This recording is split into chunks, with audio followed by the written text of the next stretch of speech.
Welcome, ladies and gentlemen. The processional for the installation of Sunil Kumar, the 14th President of Tufts University, will now be in order.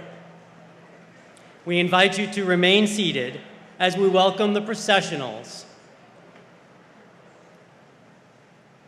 Ladies and gentlemen, please welcome the distinguished presidents and delegates representing the universities and colleges from around the world and the delegates of the learned societies and foundations.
We now welcome the Tufts University faculty, faculty emeriti, chaplains, and members of the administration. The processional is led by the installation ceremony presenter, Professor Bree Aldridge.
welcome the platform party, ushered in by the University Honor Guard.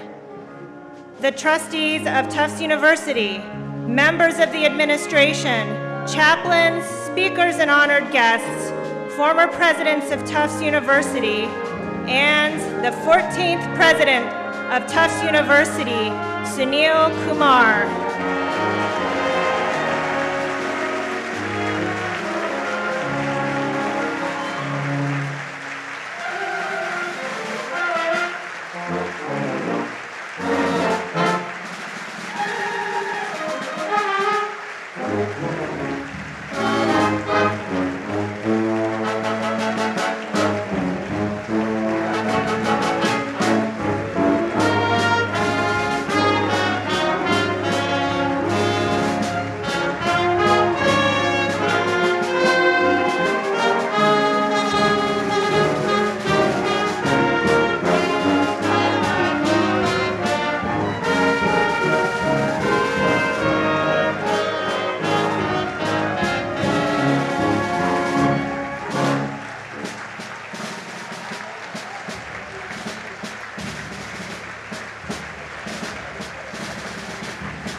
The inauguration of President Sunil Kumar will be in order. Will the Assembly please remain standing for the singing of the first stanza of the national anthem, led by the Tufts University Amalgamates Beelzebubs, Jackson Jills, Sure Appeal, and SQ. Please remain standing for the recessional of the Honor Guard and the invocation.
Say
The land acknowledgement and invocation will be offered by the Reverend Elise Nelson Winger, University Chaplain.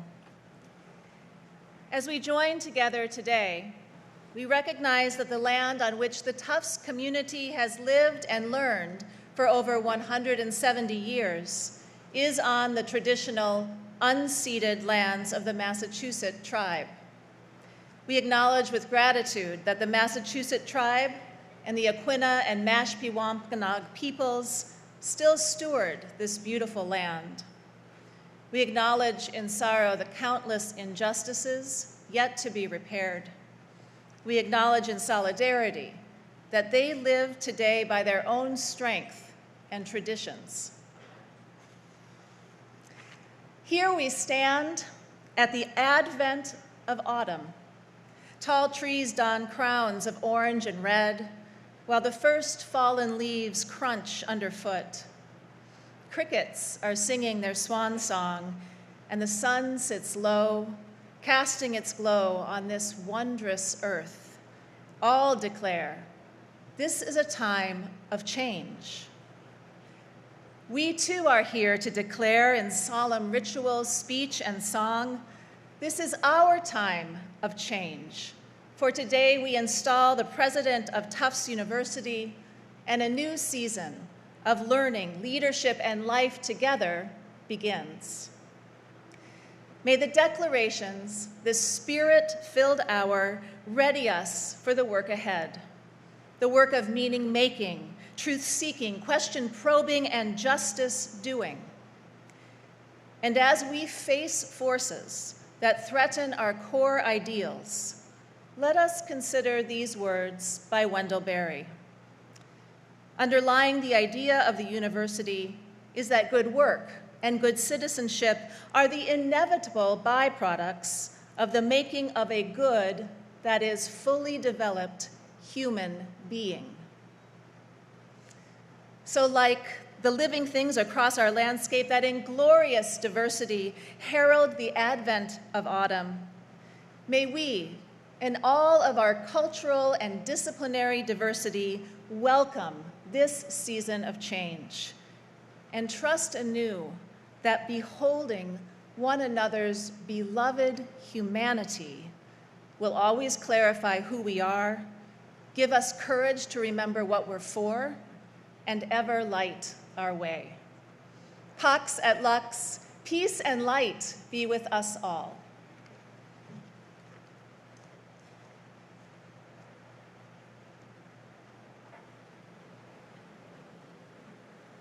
Please be seated.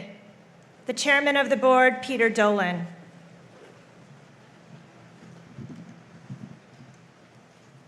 On behalf of the Board of Trustees, I want to welcome you all here this afternoon.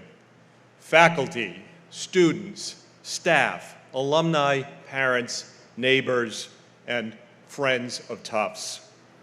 This is truly a historic day. Thank you for being a part of it. I offer a special welcome to those from other academic institutions, learned societies, and other organizations whose presence here is a reminder of Tufts University membership in a remarkable worldwide educational community. We are also joined by the family and friends of our new president. Sumati Murli, welcome, and to your parents. You too are now members of the Tufts family. I also want to recognize our 12th and 13th presidents, Larry Bacow and Tony Monaco.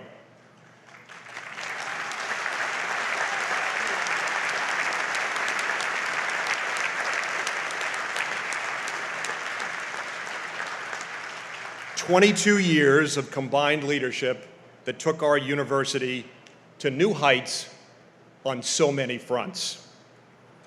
Selecting the president of the university is the most important role of the Board of Trustees. We take the responsibility very seriously, as we should, and along with the other members of the Presidential Search Committee and with input from the broad Tufts community of students, faculty, staff, and alumni, we worked diligently last year to find the right person to lead the institution at this time. The members of the board are so pleased to present Sunil Kumar as the 14th president to be installed formally today.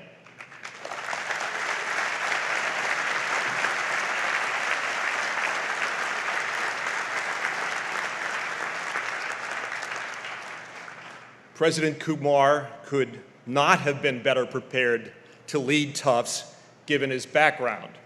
Provost of Johns Hopkins University, and before that, the Dean of the University of Chicago Booth School of Business. With a PhD from the University of Illinois Urbana-Champaign, a Master of Engineering from the Indian Institute of Science in Bangalore, and a Bachelor of Engineering from Mangalore University. In his academic, research, and professional background, he is trained to take complex situations, then extract data, summarize, synthesize, model, and predict outcomes, and then develop effective policy. Sunil, you already know the job as university president will provide you with ample opportunity to do all of that. As a person, Sunil is thoughtful, kind, warm, humble, and yes, funny too. But he's also bold in his convictions and determined to be the inspirational academic leader that you expect for this great university. Welcome, President Kumar.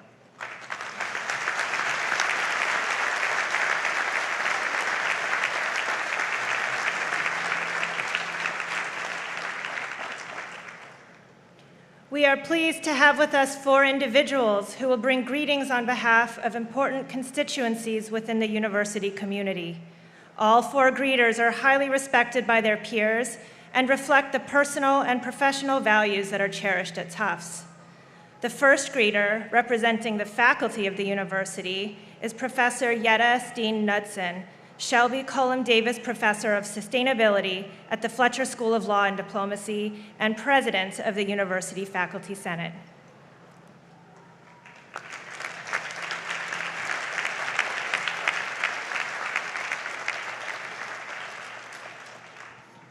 Good afternoon. On behalf of Tufts faculty, I'd like to extend a very warm welcome to you, Professor Kumar. We're really excited to have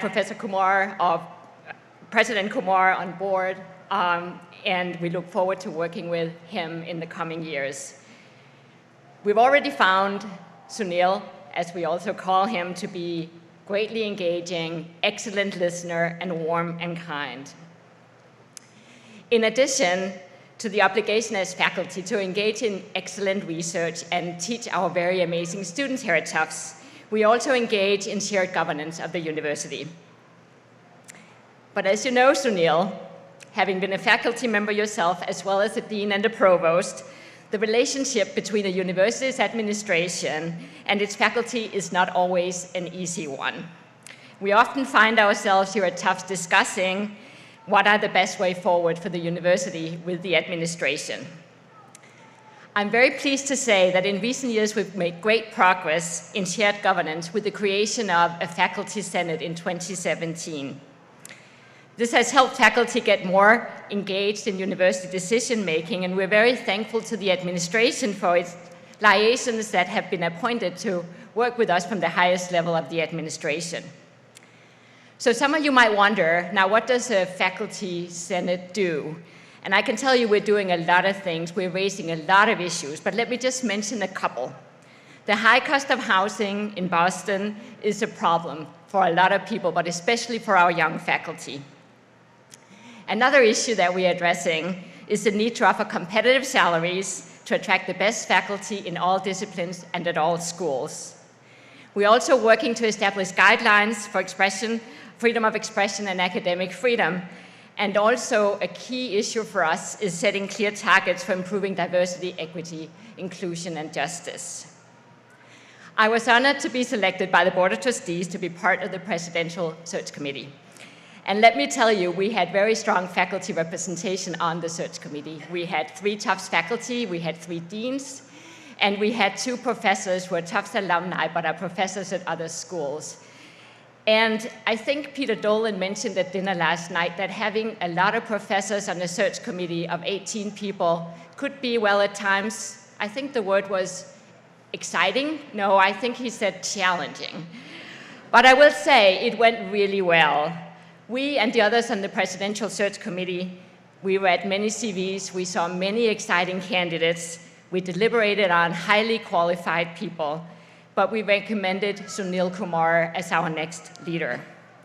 And Sunil, we are so happy you're here. You join us as our 14th president, but you also come in with a faculty appointment in the School of Engineering, so you're one of us. And so I would like to close by just saying, President Kumar, or Sunil, as we also call you, we are very excited to work with you in the coming years. We look forward to it. Welcome to Tufts.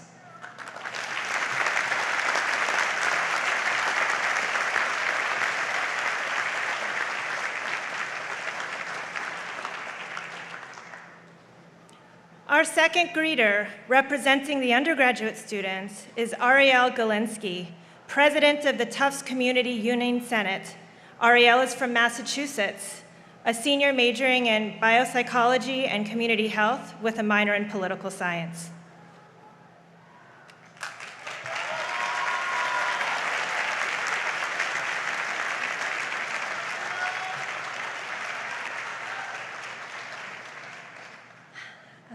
Let me begin by saying how honored I am for the opportunity to speak on behalf of Tufts undergraduates at today's ceremony.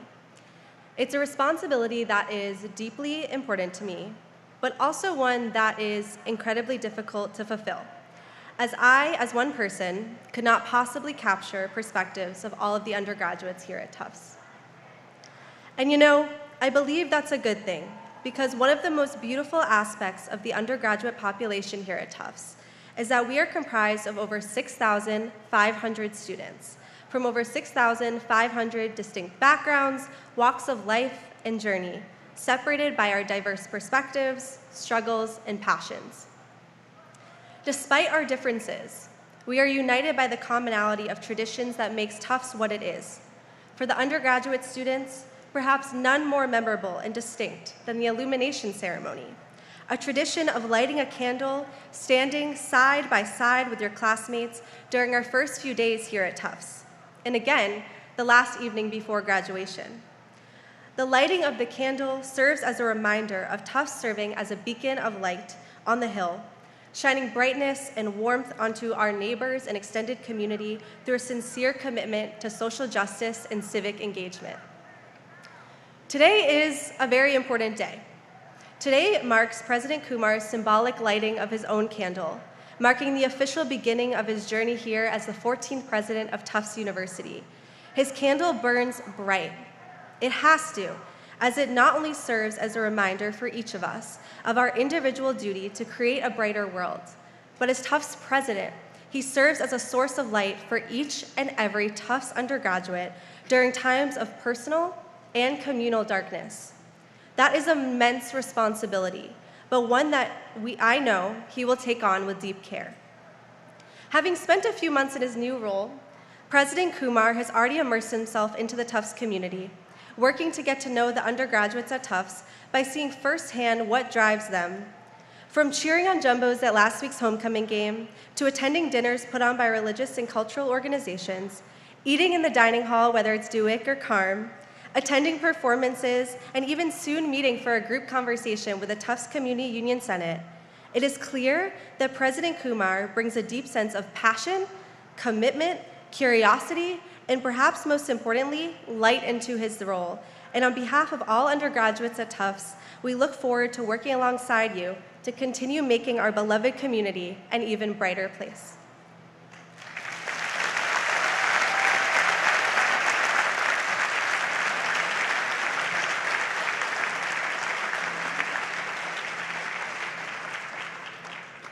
Our third greeter, representing the graduate and professional students, is Zana Hunt, a third-year Doctor of Dental Medicine candidate in the School of Dental Medicine, and the class president. Zana is from Fort Lauderdale, Florida, by way of Jamaica, and holds a Doctor of Pharmacy degree from Florida Agricultural and Mechanical University in Tallahassee.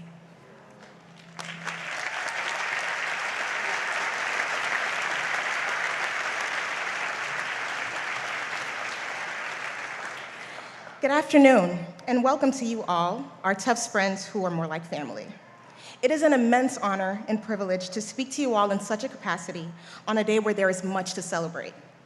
I stand before you today on behalf of the students of the graduate and professional degree-granting schools of Tufts University who have chosen this illustrious institution as our home of continued education to extend warm greetings to our 14th president, Dr. Sunil Kumar.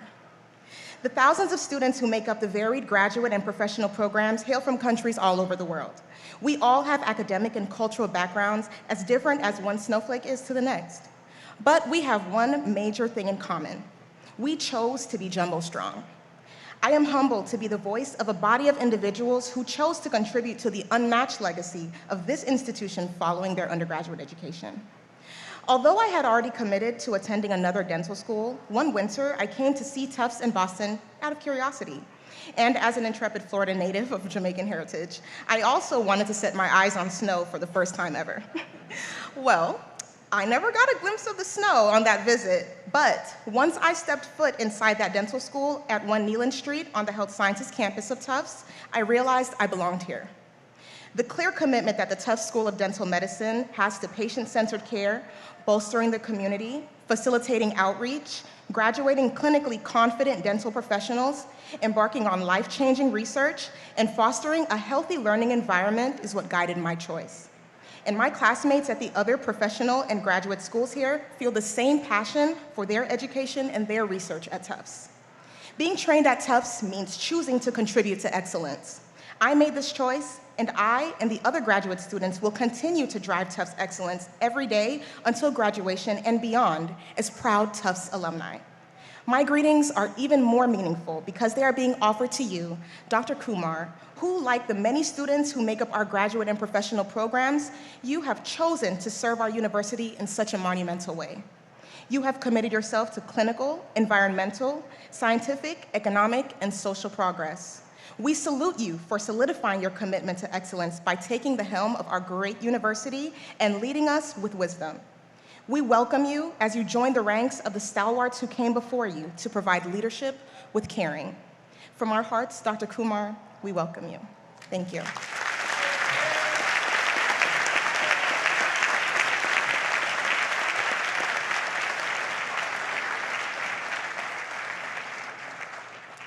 Our fourth greeter, representing the alumni, is Vicki Garth, President of the Tufts University Alumni Association.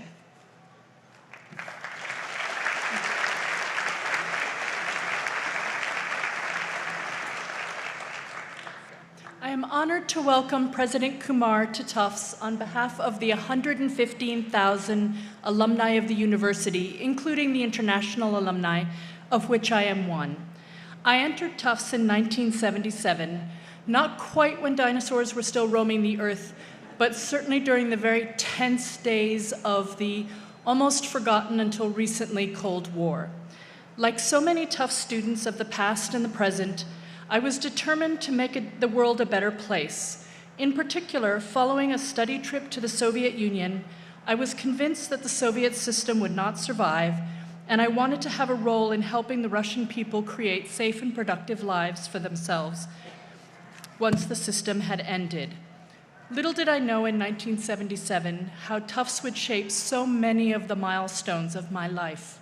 My amazing Tufts professors gave me an insight into and an understanding of the Russian and Soviet thinking that enabled me, when I finally did get the chance to try, unsuccessfully, to help out in Russia, to at least be able to forecast the 1998 financial crisis in advance, saving my bank millions of dollars. Tufts also enabled me to participate in transformational study abroad programs in France and the Soviet Union. This led me to spend both my life and my career outside the United States and gave me the opportunity and the interest to explore 50 countries so far, and to develop a real love for and understanding of different cultures, which helps interpret the world today. Today, I work for a Tufts graduate whose commitment to active citizenship, being the best that you can, and honesty reminds me every day of the most important Tufts values that I held dear when I was at Tufts and I still hold dear today. President Kumar, after receiving your undergraduate degree in India, I believe that you too have added richness and depth to your life as a result of taking the transformational step to leave your home country and to explore the world. You have successfully made a difference by your leadership of some of America's finest educational institutions, focusing both on enhancing their research programs and student teaching, and also advancing the world's understanding of engineering and computer science, so important to the future of the world. I am honored today to be representing the Tufts alumni and the Alumni Council. It's the ambition of the Alumni Council to increase and enhance opportunities for Tufts alumni globally to maintain their connection to Tufts and to reinforce their pride in the university's contributions to the world. We represent all of Tufts schools, and we want to and strive to uphold the highest standards of diversity, equity, and inclusion. Of all the institutions I have been affiliated with, it is the Tufts alumni, students, faculty, and deans all over the world that have been the most inspirational to me. They are always interesting, engaged, committed to achievement, and most importantly, they retain their passion for Tufts.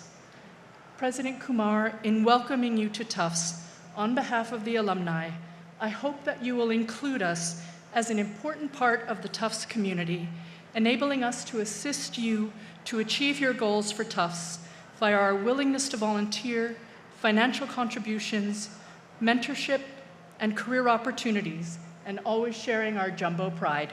Welcome to Tufts.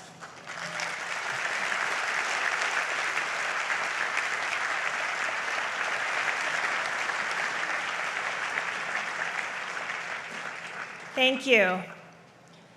Medley Fantasia on Tufts Airs was composed by V.W. Morton, Tufts class of 1911, and arranged by H.R. Fisher, class of 1915, and is performed by the Tufts Wind Ensemble, conducted by John McCann.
and gentlemen, University Trustee Maria Akendo.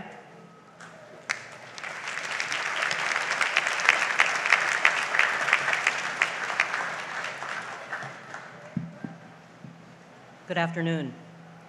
Ron Daniels is the 14th president of Johns Hopkins University, a position he has held since 2009.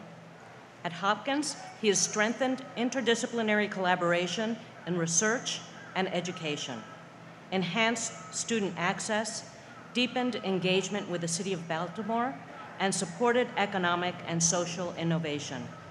A law and economics scholar, he is the co-author of 8 books and dozens of scholarly articles on the intersections of law, economics, development, and public policy. His most recent book, What Universities Owe Democracy, takes up the challenges facing democracy and argues for the indispensable role that universities play in sustaining democratic societies at this critical moment in history. He previously served as provost at the University of Pennsylvania and Dean and James M. Torrey Professor of Law at the University of Toronto. President Sunil Kumar worked closely with President Ron Daniels during his 7 years as provost of Johns Hopkins University. Please join me in welcoming President Ron Daniels.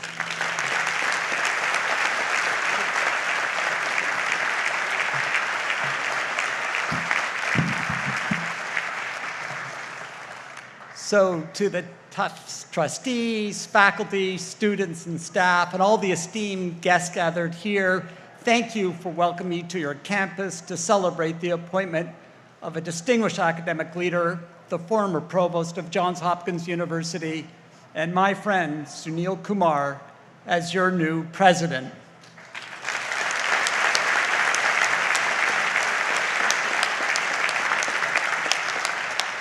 So I'm going to try this out. President Sunil Kumar. It feels really, really good to say that. Some months ago, Sunil came to my office to tell me that he had been invited to meet with the committee at Tufts, charged with finding a worthy successor to Tony Monaco. He was elated. I, on the other hand, was a tad apprehensive. I tried to conceal it, but Sunil and I had worked together for a long time, and I guessed he sensed some reservation on my part about his leaving for Tufts. He immediately launched into a stirring ode to Tufts' many achievements. He started first by describing the university's celebrated dedication to its students and its commitment to undergraduate education. No, I said, it wasn't that. I knew about Tufts' innovative curriculum, its sweeping investments in financial aid, and its recruitment of underrepresented students and students with undocumented or DACA status. Okay, he continued. Okay, he continued. Did you know about the university's sterling research enterprise and the many, many contributions it had made to the world of ideas? I nodded, obviously. No, I said it wasn't that. I was well aware of path-breaking advancements in so many different settings, from the basic sciences, the humanities, to the professions and policy. Sunil pressed on. What about Tufts' stellar record of harnessing the capabilities of the university for the betterment of the places it calls home? I acknowledged I knew all this. Sunil was perplexed. With barely concealed frustration, he said, "Look, Ron, I've made a clear and convincing case for why Tufts, one of the oldest and most distinguished universities in the country, is an extraordinary place for me to go. I am certain that this is the institution I have been readying myself for a lifetime to lead. Just tell me why you have even the slightest reservation on my behalf." And I hesitated only a moment. "Sunil," I said, "you've crossed oceans, attended multiple outstanding universities, taken on and excelled at demanding jobs from professor to dean to provost. and you have now arrived at a near-perfect opportunity for your next great act of leadership. But Sunil, have you given even a moment's thought or hesitation to Hopkins' fiery, tiny mascot, Jay? You know, Jay, our beloved blue jay, a creature renowned throughout the animal kingdom for its elegant blue plumage, its evocative calls, for the acorn seeds it spread across North America, and for the mighty oak forests that have sprung up as a result. Sunil, seriously, look me in the eye and tell me, how could you possibly abandon Jay for a pachyderm named Jumbo?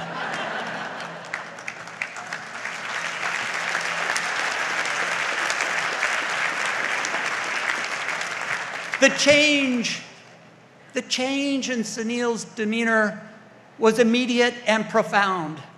I watched as he methodically began to process the full magnitude of the choice he was about to make. J for Jumbo, a serious and not inconsequential trade. And after a brief pause, Sunil did what he does best when confronted with a hard challenge. He insisted, as you heard before, on rigorous investigation, on getting all the facts, on careful, deliberative, rational analysis. That is, on my doing all of those things. He, on the other hand, went to get a very dry martini, as is his wont, and chill. And so, like any self-respecting academic facing a hard problem, I took up the challenge. I dove into the zoological literature on elephants and the extensive biographical material on Jumbo. And I stand here today before all of you as a changed man.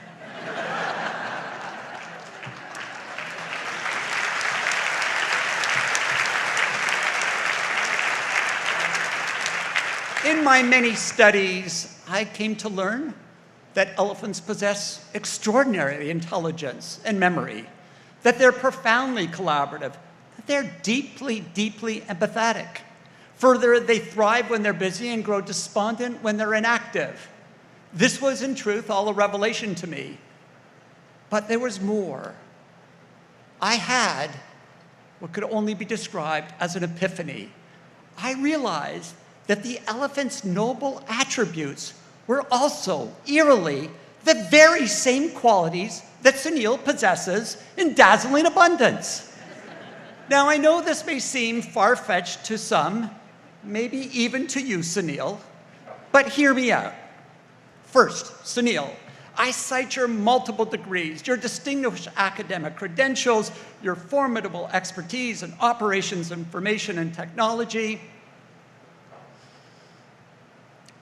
your capacity to conjure up literary, historical, and philosophical references at a moment's notice, your well-honed ability, Sunil, to solve multiple New York Times word games and crossword puzzles while simultaneously managing to follow, or at least to feign to follow, the subject of the meetings I was chairing.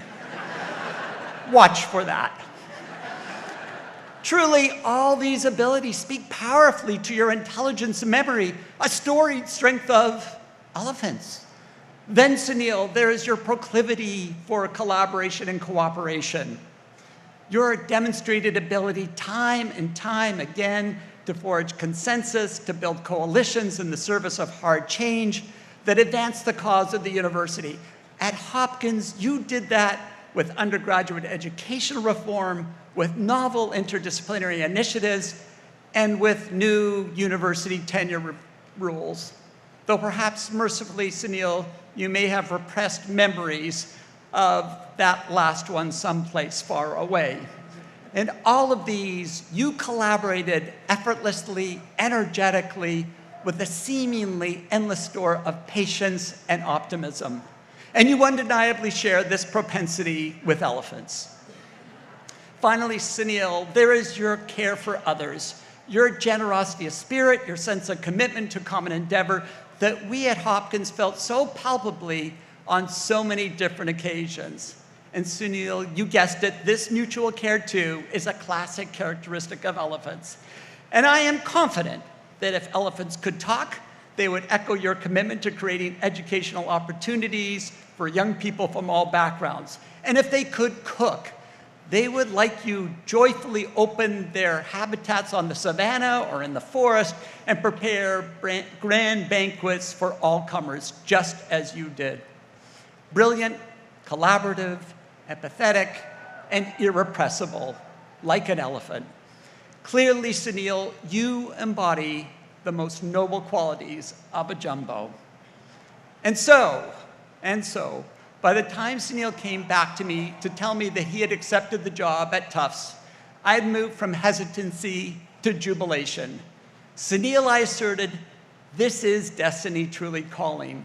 You were meant to join cause with Jumbo.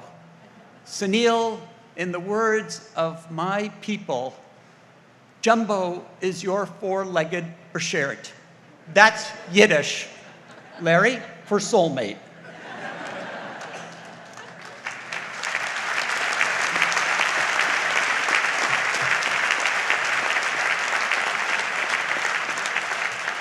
But of course, a mascot, whether avian or pachyderm, is only as good as the institution it represents.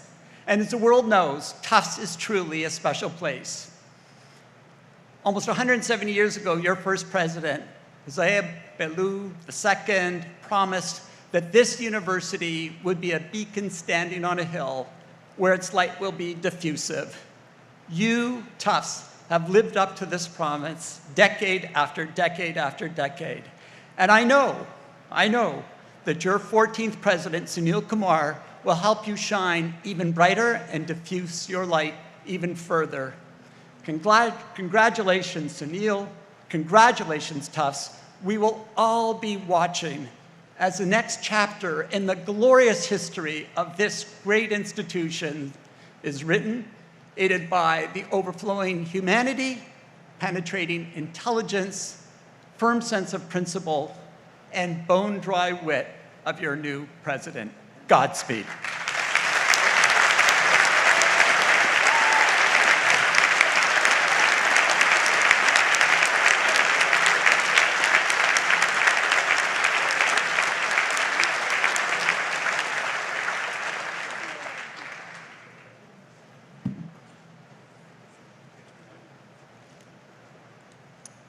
J. Michael Harrison is the Adams Distinguished Professor of Management, Emeritus, in the Graduate School of Business at Stanford University.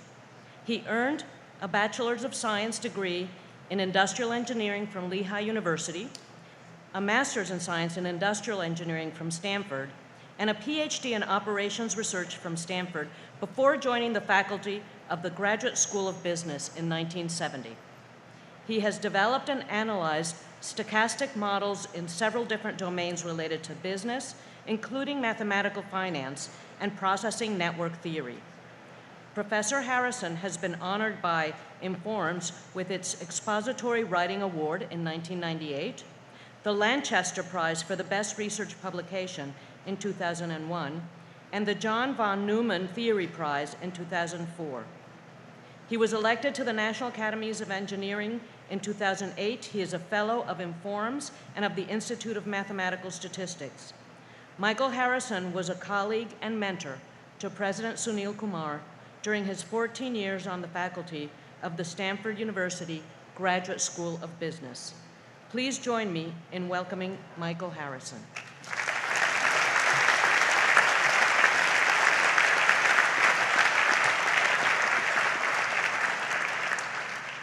Thank you. So as you've heard, if you were paying attention, my role in these proceedings is that of a former faculty colleague in the department where Sunil started his academic career. The department that hired him out of grad school, promoted him at regular intervals, appointed him to his first administrative position after 13 years on the faculty, and lost him 1 year later to the deanship of a major competitor. The department to which I refer is the Graduate School of Business at Stanford. That may seem an anomalous initial appointment for a person whose prior degrees were in electrical engineering, and I thought I was entertaining the idea of explaining to you why it's less strange and less risky than you might imagine, and then I decided that's not really a good topic for a general audience. So let's focus instead on the culture shift that Sunil had to deal with. The academic community that he and I inhabited at Stanford was pretty much dominated by economists, whose view of things is often quite different from what he was used to. Here I cannot resist quoting from a fake ethnographic study titled Life Among the Econ, which was published by Axel Leonhofen 50 years ago. Posing as an anthropologist just back from extensive study, the author reported as follows, quote, "The Econ tribe occupies a vast territory in the far north. Their land appears bleak and dismal to the outsider, but the Econ, through a long period of adaptation, have learned to wrest a living of sorts from it. They exhibit fierce attachment to their ancestral grounds, and their young are brought up to disdain the softer living in the warmer lands of their neighbors." Sunil adapted quickly and without apparent difficulty to his potentially harsh new environment, which testifies to an unusual degree of adaptability. He's extremely good at picking up cues from his surroundings, deciphering unspoken cultural norms, etc. His first teaching assignment at Stanford was to attend and observe a required course for first-year grad students that I was teaching, and after he'd had a chance to get oriented, to teach a few sessions in the middle third of the course himself. Our section of the course had about 65 students, and classes were held in an amphitheater-style room whose only windows were 8 by 10-inch rectangles in the 2 doors that entered the room from the back. When the day arrived for Sunil to teach his first session, he had a lovingly prepared deck of slides to support the presentation, as I'm sure you can imagine, and he was just beginning to speak from the first of them when the power went out in the room. Believe it or not, he managed to somehow fill out the allotted time, covering roughly the assigned material, although the power never did come back on. Now, I want to emphasize, it was not pitch black in the room. There was some light, but it was very dark.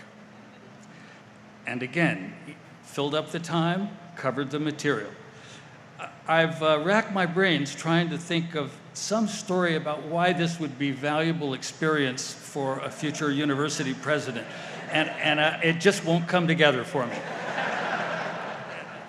12 or 13 years later, there was a big career transition when Sunil was appointed Dean of the Booth School of Business at the University of Chicago. He was 42 years old with exactly 1 year of administrative experience, that being as an associate dean at Stanford.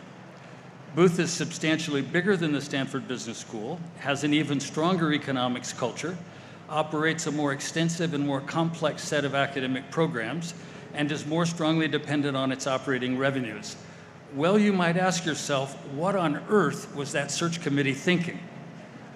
Well, one thing I know the committee members heard from people they spoke to at Stanford was praise for Sunil's oversight as associate dean of faculty groups far removed from his own specialty. Whatever the deciding factors may have been in the search committee's judgment was vindicated by Sunil's productive 6-year tour of duty as dean at Chicago, including a remarkable absence of startup difficulties. Sunil was popular with the Booth School faculty, and one specific thing I've heard about from more than one source was his forceful advocacy for what he judged to be his school's best interests, sometimes in conflict with what the university president saw as the broader community's interest. So now we all get to see how it looks to him from the other side of the transaction. Thank you.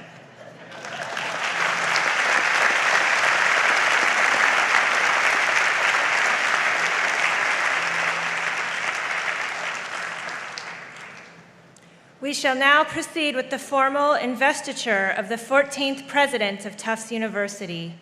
Peter Dolan, Chairman of the Board of Trustees, will invest the new president. Will Chairman Peter Dolan please escort President Kumar to the center of the stage? And will Vice Chair Jeffrey Maslow please come forward to assist with the investiture?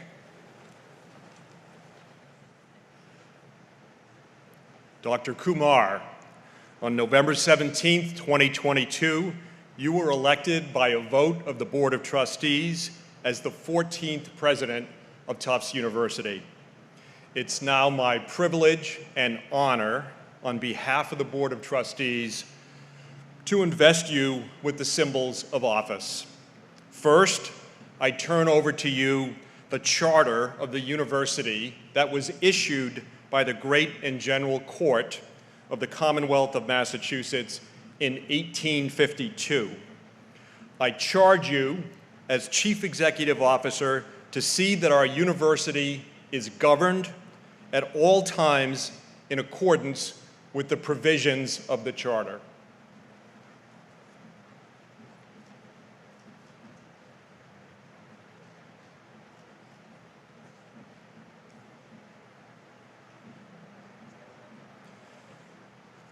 The oldest building on our campus, which was constructed shortly after the founding of Tufts University, was named for our first president, Hosea Ballou. It's a tradition that each incoming president be given the keys to this building. I give those to you today as a symbol not only of the physical assets that the trustees are placing in your care, but also of the wealth of spiritual and human resources which we commend to your care and leadership.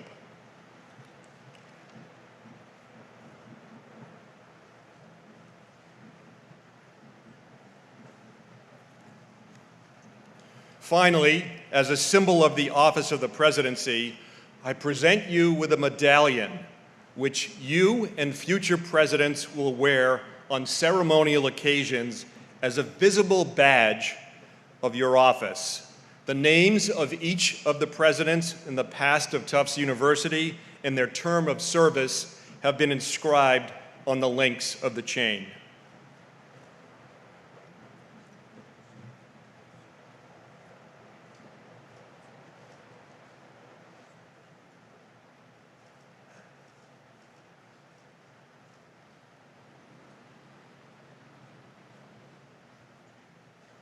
By virtue of the authority of the Board of Trustees of Tufts University, I commit to you these symbols of the high office which you now hold. On behalf of the Board of Trustees and officers of the corporation, I welcome you. Friends, I now present to you the 14th President of Tufts University, Dr. Sunil Kumar.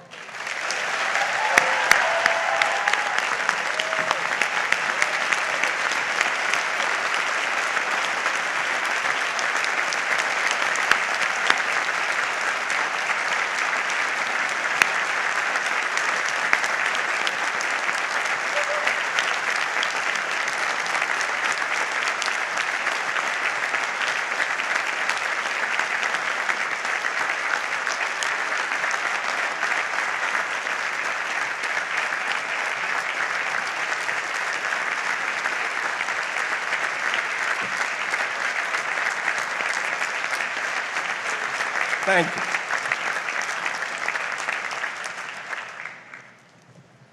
Thank you, Peter. Having never been inaugurated before, I didn't know what to expect this week. Now I know. It's like being the groom in a traditional Indian wedding. You're kind of important, but most of it isn't about you at all. It's about everybody else at the wedding. Occasions like today, marked as they are by high ceremony, serve several purposes.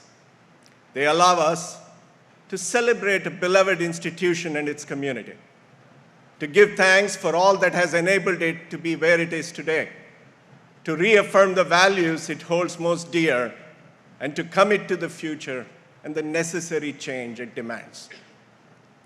Let me begin by expressing my gratitude.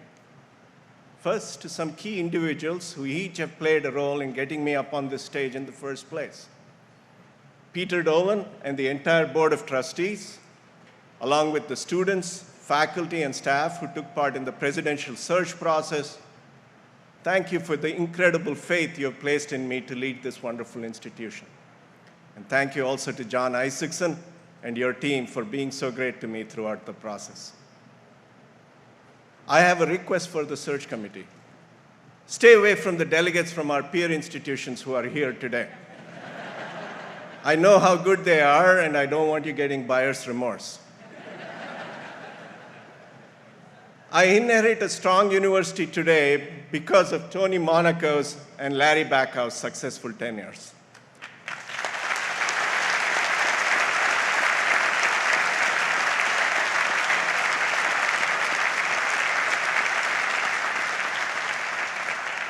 Thank you for your exemplary leadership of Tufts, but also for your valuable guidance to me personally, which made my transition as easy as it can possibly be. I owe a great deal to the president of Johns Hopkins, Ron Daniels, and Professor Mike Harrison, who spoke today. I would be remiss if I didn't also remember the past president of the University of Chicago, the late Bob Zimmer. They each took a chance on me when I didn't seem the logical choice. They mentored me and let me know when I had messed up.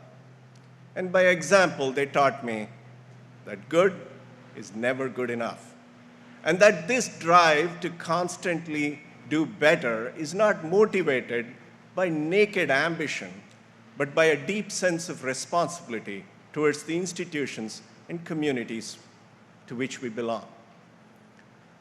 Let me also take a moment to recognize the mayor of the city of Medford, Honorable Brianna Lungo-Cohn, and the mayor of Somerville, the Honorable Katiana Ballantyne.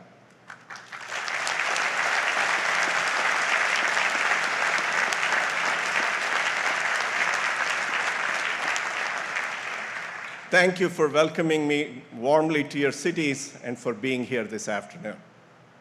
I look forward to continuing to be good neighbors and strengthening the strong partnerships that my predecessors have built with both of your cities. To our distinguished guests and representing universities and learned societies around the country, welcome, and thank you for your partnership and well wishes. And to the students, faculty, staff, alumni, and friends who together make up this big gathering, thank you for joining me today and for welcoming me into this diverse, vibrant community with such open arms. Even before I began in July, I've spent a fair bit of time attempting to figure out what makes Tufts tick. I'm an engineer after all. I spent time at each of the campuses, starting from right here in Medford and Somerville, to Boston's Chinatown and the Fenway, and out in the heart of Massachusetts, in Grafton. Walked the hallways of each of the schools, popped my head into classrooms, galleries, labs, and clinics, snuck into sports games and musical performances, and scheduled as many one-on-one meetings as I could squeeze into my schedule. As one would expect from such a multifaceted university, the conversations I had and the perspectives I heard were as diverse as the Tufts community itself. But every time I asked this question, what makes Tufts tick?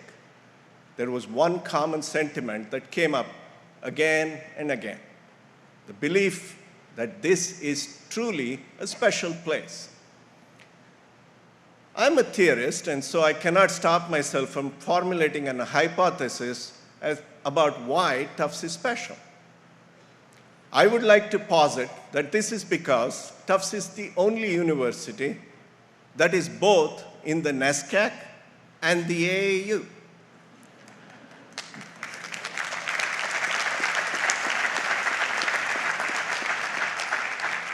The typical New England small college athletic conference school is located in an idyllic town in New England, small with an average undergraduate enrollment of 2,000 to 3,000 students, and a very strong liberal arts school with a focus on the student experience.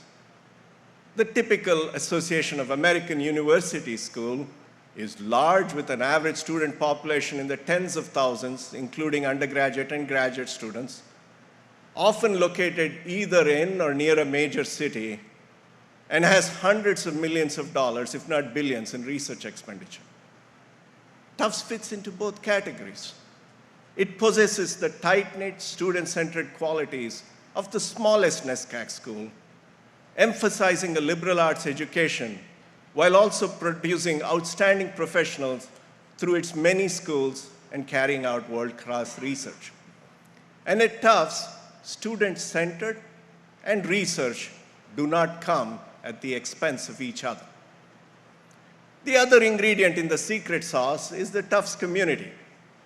People who choose Tufts and thrive here are a unique breed. The true jumbo is accomplished yet understated, earnest yet fun, does well while doing good. A jumbo supports the herd and strives to engage all of society. A true jumbo goes easy on the president. Just kidding.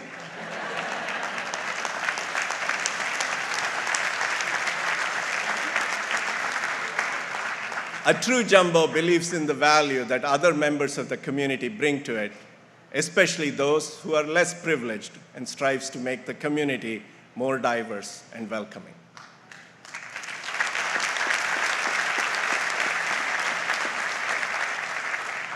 I commit unreservedly and wholeheartedly to preserving and enhancing these essential values and features of the university. In keeping with the theme of this inauguration, I'd like you to join me in beginning to light the way forward in our journey towards Tufts' future. To help you start to visualize what the path ahead might look like, I would like to share 5 broad themes or pillars that are of particular importance. First, educating responsible leaders for tomorrow. It is the goal of every university, but what does it mean for Tufts? It means recruiting the most talented and qualified students possible to each of our schools and retaining our commitment to inclusive excellence. Today, it is more important than ever that students from all backgrounds can afford a Tufts education, and that we provide them with pathways towards social mobility and future success long after graduation. It means educating our undergraduates well, but also equipping our graduate students to become responsible, effective leaders in their field. We must prepare the future doctors graduating from our School of Medicine to not only be excellent clinicians, but also to tackle growing health disparities through their understanding of economics and sociology. We need our Fletcher School graduates to understand the impact of the latest technology on world affairs. We must equip our engineering graduates with the skills to comprehend the ethical and moral consequences of their inventions, and so on. Second, providing transformative experiences. This is embedded in our mission statement, but what do we mean by transformative, and how do we operationalize these experiences in practice? As a student-centered university, we need to foster an even stronger, more cohesive student community and create vibrant student life opportunities for undergraduate and graduate students. As I mentioned in my matriculation address to the incoming undergraduate class, we need to challenge students to venture out of their comfort zones to deepen their knowledge and broaden their perspectives. Students arrive at Tufts with many different opinions and experiences and may not always agree with each other on every issue. In today's polarized society, the importance of embracing the tenets of free speech and free expression and doing so responsibly has become even more essential. It is our job to create spaces and opportunities for our students to learn how to actively yet respectfully engage with the different issues of our time and learn from their peers' varying perspectives. Third, expanding our research footprint. How do we grow our research enterprise, but also remain uniquely and distinctively impactful? In order to contribute more than our fair share to advancing knowledge and addressing the world's pressing problems, we need to expand areas of knowledge where Tufts has a unique advantage. And we must prioritize research and scholarship that tackles important issues facing our society and the world, from food and nutrition to climate change to infectious disease to threats to democracy here and around the globe. 4, broadening our definition of what it means to be a student. How do we increase access and the opportunity for a Tufts education to an even more economically diverse and non-traditional set of students? Undergraduate students are often the central focus of our university, but we need to widen our scope to include students at all stages of their life and career. And finally, 5, giving back to the community and society. How do we both educate our students to give back to society and also perform the kind of research that serves the national and global interest? Civic engagement is integral to Tufts' mission, and we have a unique advantage in this area through the Tisch College. And we need to give back to the community in ways beyond activism by providing high-quality, affordable care at our dental and veterinary clinics, by engaging in applied research and experiential education programs across New England, and by being helpful neighbors as we were during COVID. Such work done well will indeed help Tufts be the light on the hill for our neighbors and not just for those who enter our doors. Now you're probably wondering, how can we achieve these seemingly lofty aspirations? We are a small school after all. We achieve by not being afraid to fail and by making wise choices in the endeavors we undertake. But regardless of these choices and risks, investing in people, the students, faculty, staff, and alumni who make up our cherished community, and also investing in the plant, the campuses, buildings, dorms, and facilities where we study, work, live, and play will be essential. And perhaps most important of all, we must not forget the unique advantage we have as a small school. For when we leverage the strength of our community and come together across all schools, departments, and disciplines, the impact we can create as one big herd is truly massive. Yes, the pachyderm references are now complete. I have theorized at length to a captive audience. Before I end, I would like to quote the first president of Tufts, Hosea Ballou. No, it's not the one about the light on the hill. He said, "Theories are always very thin and insubstantial. Experience alone is tangible. It is time to act." I consider this event the official end of my honeymoon. I'm energized by the path that lies ahead, and I look forward to making Tufts, our special place, even greater together. Let's get to work. Thank you.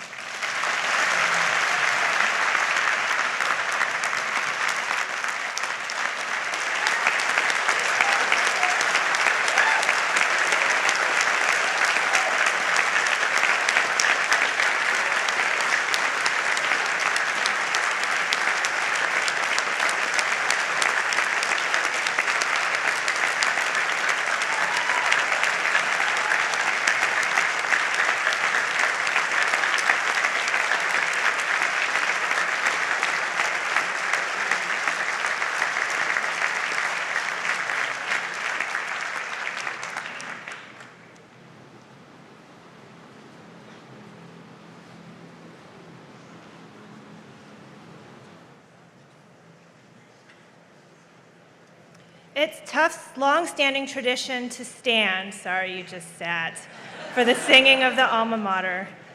So please rise in body or in spirit and join Tufts a cappella groups for the singing of the alma mater.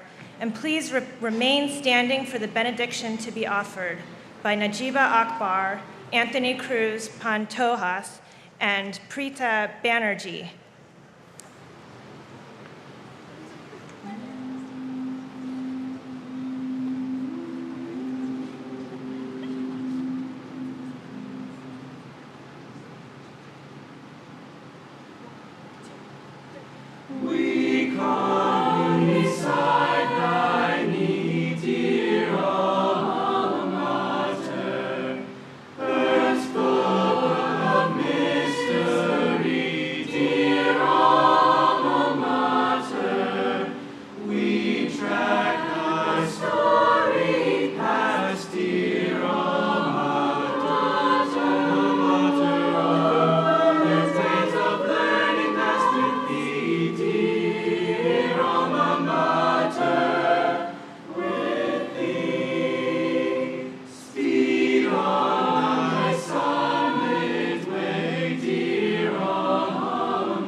In the name of God, most gracious, most merciful, I invoke the source of all beginnings as we embark on this new beginning together as a university community. Let us take time to pause and dwell in the beauty of this moment of joy and gratitude for President Kumar, who has joined our community of learning, of wonder, of interwoven dreams and lives. May you, President Kumar, be blessed with the wisdom to chart the unknown waters ahead as we continue to encounter new areas of knowledge and growth, the equanimity to face every challenge with steadiness of heart and mind, and the courage to lead us in your own authentic way.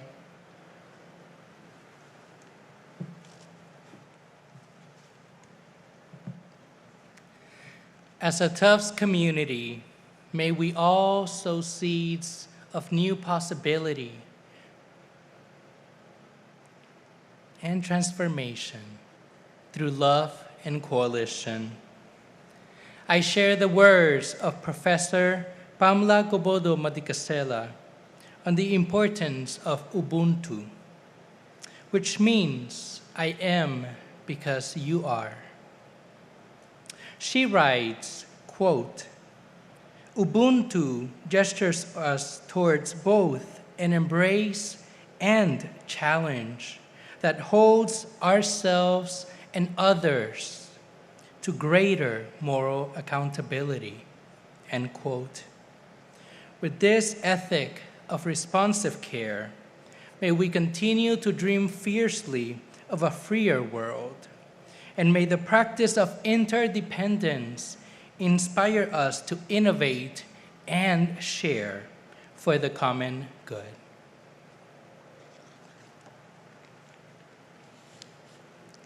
And finally, I offer us all a wish for new beginnings from the Yajur Veda. The one who loves all intensely begins perceiving in all living beings a part of himself. He becomes a lover of all, a part and parcel of the universal joy. He flows with the stream of happiness and is enriched by each soul. May this community hold you, President Kumar, in such a stream of universal joy, and may we all enrich each other on this journey. Om Shanti Shanti Shanti. May peace be with us all.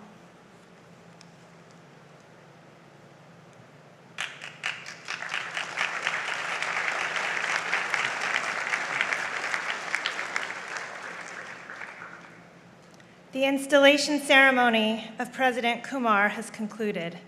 Following the recessional, refreshments will be served in the tent on the green of the academic quadrangle. Now, please remain standing for Tuftonia's Day, sung by Tufts a cappella groups.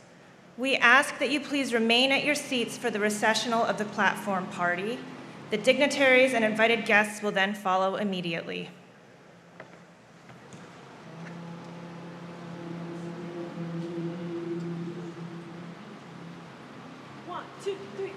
T-U-F-T-S, T-U-F-T-S, hurrah, hurrah, hurrah, hurrah, the dear old brown and blue, old brown and steady and true, rush along, brown and blue. Praise the mighty score today, fearless stare down the field and never yield, brown and blue for, brown and blue for, hammer them hard, boys, and break through their guard. That is old Tuftonia's way, and the glorious banner once again, moving for Tuftonia's